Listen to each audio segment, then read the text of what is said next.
Meus amigos aposentados que me acompanham aqui, vim falar sobre as últimas atualizações da revisão da vida toda. Faz um tempo que não venho, mas tenho gravado vários vídeos em todas as redes sociais, com o Medeiros, principalmente, frisar aqui a importância da liderança do Medeiros na luta, da nossa luta em relação à revisão da vida toda, para que os aposentados de fato recebam essa revisão. Sem a liderança dele, sem né, a luta de todos aqui, dos advogados, de todos os advogados envolvidos, e principalmente dos aposentados, essa revisão já teria sido enterrada, arquivada há tempos, há tempos mesmo, certamente.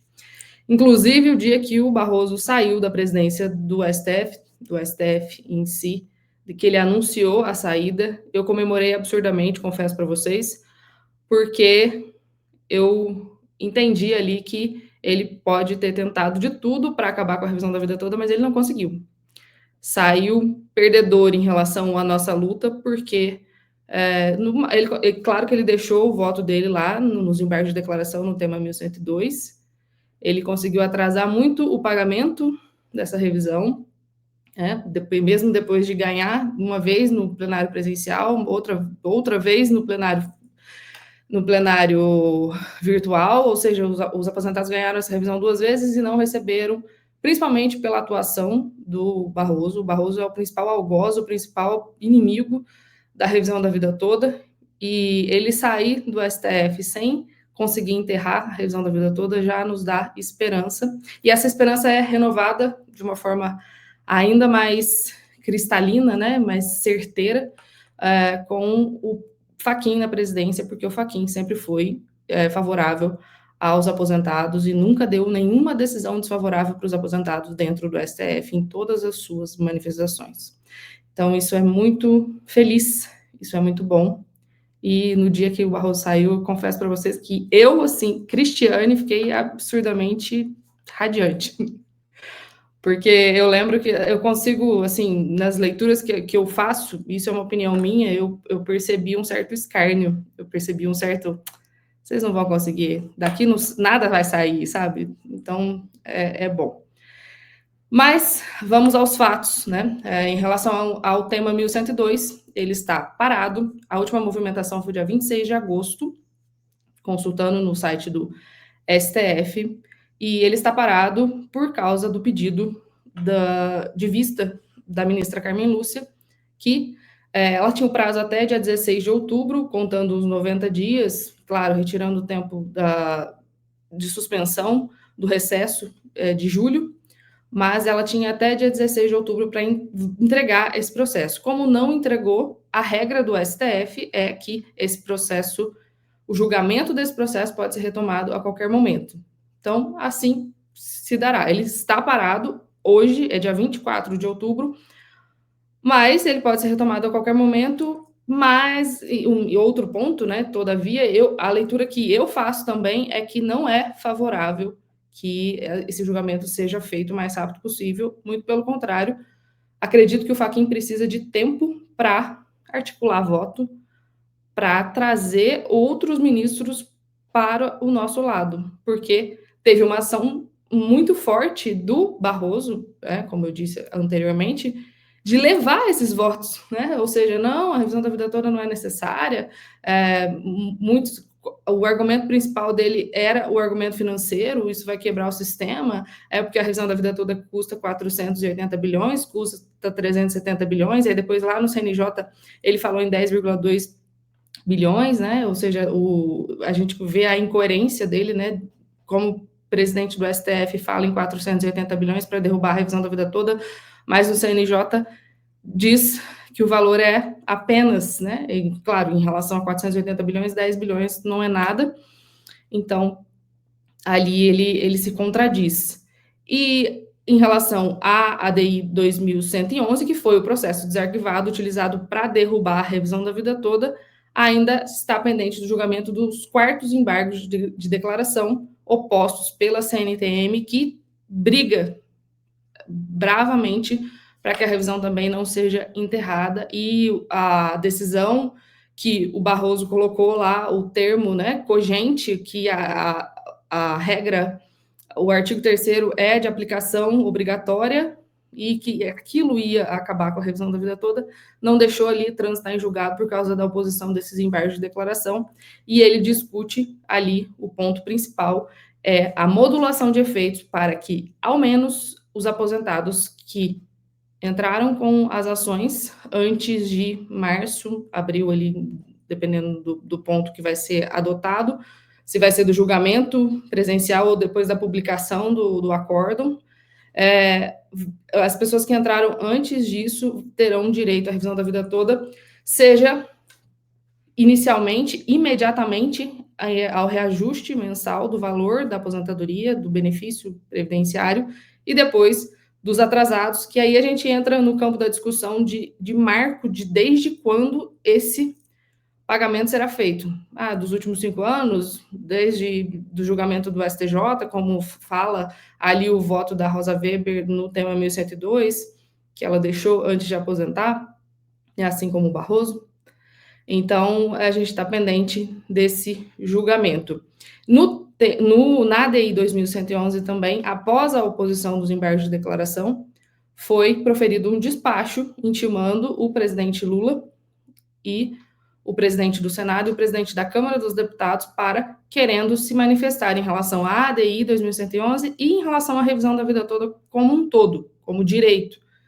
E ali a leitura que eu faço também é que é uma grande oportunidade para o presidente Lula se retratar com os aposentados, porque em toda a sua campanha a Previdência foi citada diversas vezes, inclusive eu lembro de promessas em relação a reforma da Previdência, né, foi aprovada lá em novembro de 2019, a emenda que virou a emenda 103 de 2019, e isso foi falado em relação ao cancelamento dessa reforma, e depois disso, tanto o governo anterior quanto esse governo, ou seja, o Lula, não quiseram pagar, não pagaram até então, isso é um fato, né? Não pagaram a revisão da vida toda até então. Então, politicamente, eu vejo que é uma grande oportunidade de retratação com os aposentados, de entregar o direito que é verdadeiro e que é justo para os aposentados e também uma oportunidade tendo em vista o objetivo de reeleição dele no ano que vem. O ano que vem é um ano de eleição, então é uma oportunidade para ele se retratar e conseguir mais votos, porque muita gente, tem muito aposentado no Brasil, né? Ou seja, se eu não me engano, são 40 milhões e muito, eu já ouvi algumas pessoas falando, mas aposentado não vota, vota sim, vota, a família vota, enfim, ele consegue ali angariar mais votos, então eu acho extremamente importante. E aí entra o ponto, né, gente, que eu sempre vim aqui falar que eu não, eu acho que nenhum advogado queria que a revisão da vida toda passasse pela esfera política, mas acabou virando, não teve jeito, né? Porque o embasamento jurídico da revisão da vida toda é muito forte. O julgamento deveria ter sido com base nos fundamentos jurídicos. Mas já que virou político, vamos brigar com as armas que a gente tem e conseguir, de fato, essa revisão que é tão justa, como eu sempre digo, para todos os aposentados. Eu entrei nessa... Eu sempre me pergunto, né, por que essa luta e por que estar envolvida e por que brigar tanto com isso.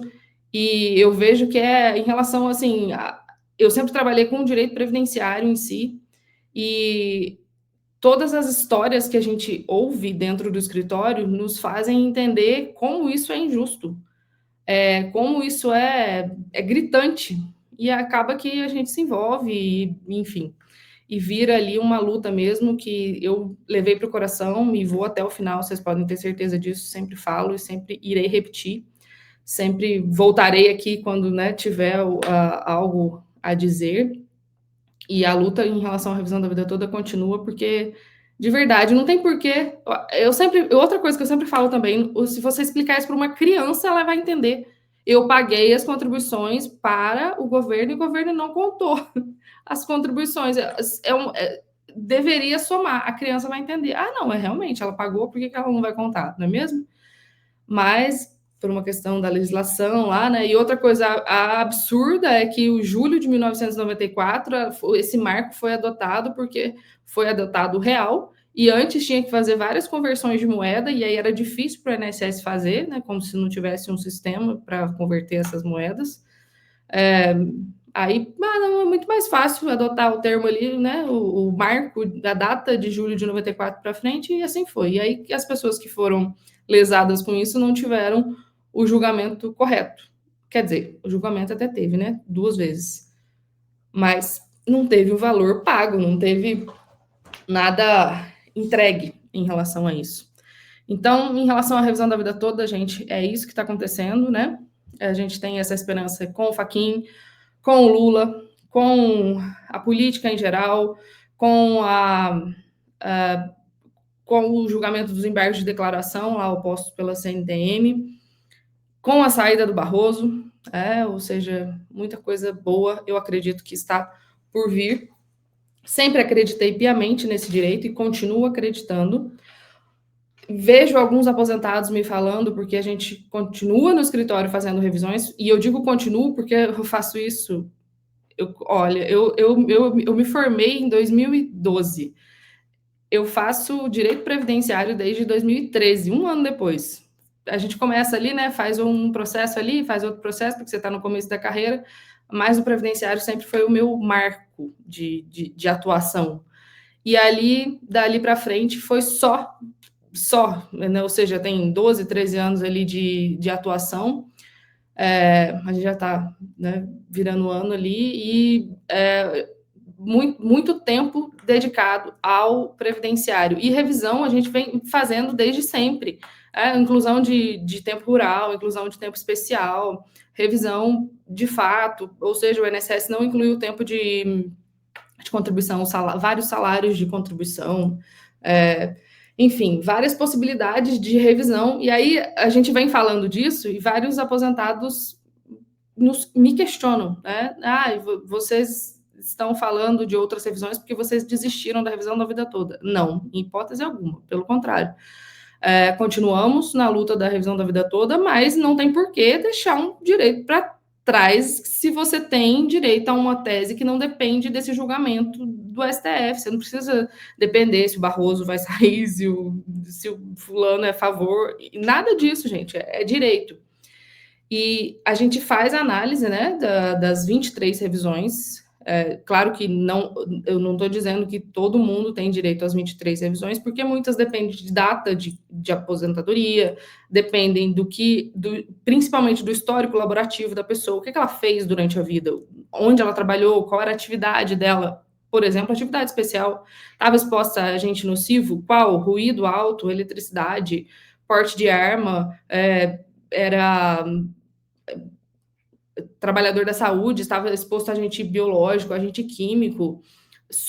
Acabei de fazer uma consulta aqui com uma pessoa que era soldador, 20 anos de soldador, e não foi contado pelo INSS. Então, a gente trabalha com tudo isso, né? E essas 23 revisões a gente tem feito porque a revisão da vida toda, como ela tomou uma proporção muito midiática, né? Como eu disse, política também, e assim, um dos julgamentos mais importantes, o julgamento mais importante no previdenciário dos últimos tempos. E ela foi para os jornais, ela foi para a mídia mesmo. E isso faz com que as pessoas prestem atenção. E a atenção, né, é o maior ativo do mundo. Então, quando a pessoa presta atenção nisso, ela começa a se ligar para as outras oportunidades também. Então, se eu estou olhando ali, se eu tenho direito à revisão da vida toda, eu não tenho, não vale a pena incluir o salário de contribuição antes de julho de 94. Mas eu trabalhei 20 anos como soldador, como acabou de acontecer aqui agora no escritório.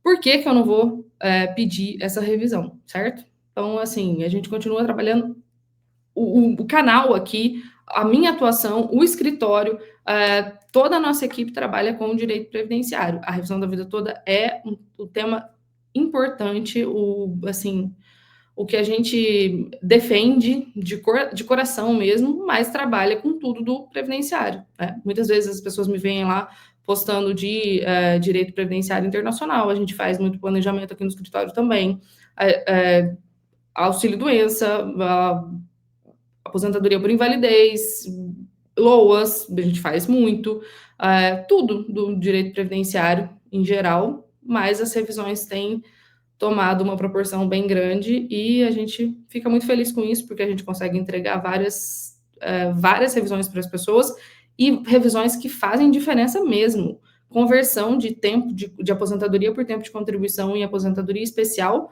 que sai de um salário de 2.100 e vai para 5.500, porque deixou de aplicar o fator previdenciário, aumentou o tempo, incluiu novas contribuições que o INSS não tinha incluído. Então, e fora os atrasados, né? Quando tem essa diferença aí, a gente pode jogar aí 300, 400 mil de atrasados que a pessoa vai receber. Claro que tem o tempo do processo, né? A gente precisa produzir prova, precisa intimar as empresas para entregar os PPPs, às vezes os PPPs vêm, que é o perfil profissográfico previdenciário, né? O documento que prova a exposição a agente nocivo. Às vezes esses PPPs vêm preenchido de forma errada, a gente tem que retificar, tem todo um trabalho para chegar nesse resultado, mas várias pessoas já receberam. Então, isso é factível, né? É real, isso pode acontecer, tá? E o nosso trabalho é muito sério, a gente faz uma análise muito aprofundada, a gente faz questão de ser muito honesto com a pessoa, de não ficar criando expectativa, de falar que a gente depende de prova, eu sempre falo isso em todos os vídeos, depende muito do direito, né? Enfim, da história elaborativa da pessoa, do que ela vai fazer. E a gente, mas assim, a gente tem tido muito êxito e eu acredito muito também que por causa dessa seriedade e dessa firmeza, né, de falar, olha, tem direito, não tem direito, por quê, como, vamos fazer assim e tal, né, traçar essa estratégia junto com o cliente, a gente tem bastante confiança também, né, não, tudo bem, pode fazer o que precisa, né, traçar a estratégia e seguir, que acredito que vai dar certo. E fico muito feliz com isso, eu fico muito grata, tá?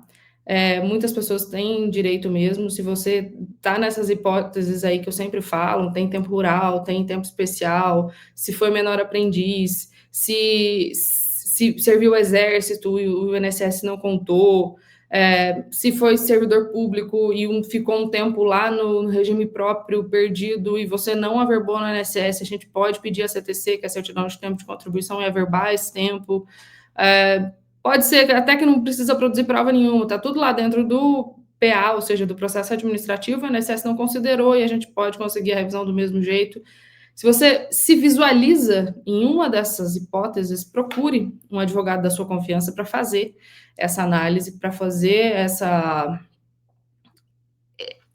busca, se você tem direito a alguma revisão ou não, até para tirar essa dúvida e saber se tem ou não, né?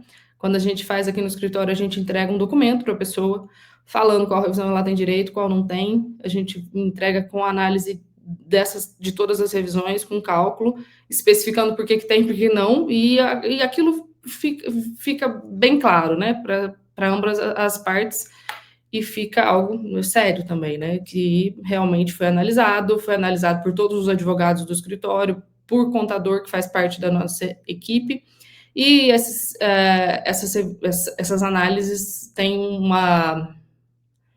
assim, os clientes ficam muito satisfeitos com essas análises, né? Entendem que isso realmente é um trabalho que traz clareza para a pessoa. Tem direito, não tem direito, e vamos seguir com a estratégia adotada ali depois do diagnóstico, né? Ou seja, tem direito a tal revisão, vamos seguir em frente com o que foi diagnosticado de revisão. Então, a gente vem fazendo isso, como eu disse, lutando pela revisão da vida toda e, paralelamente, fazendo várias revisões de aposentadoria que a gente tem, graças a Deus, muito êxito, tá bom?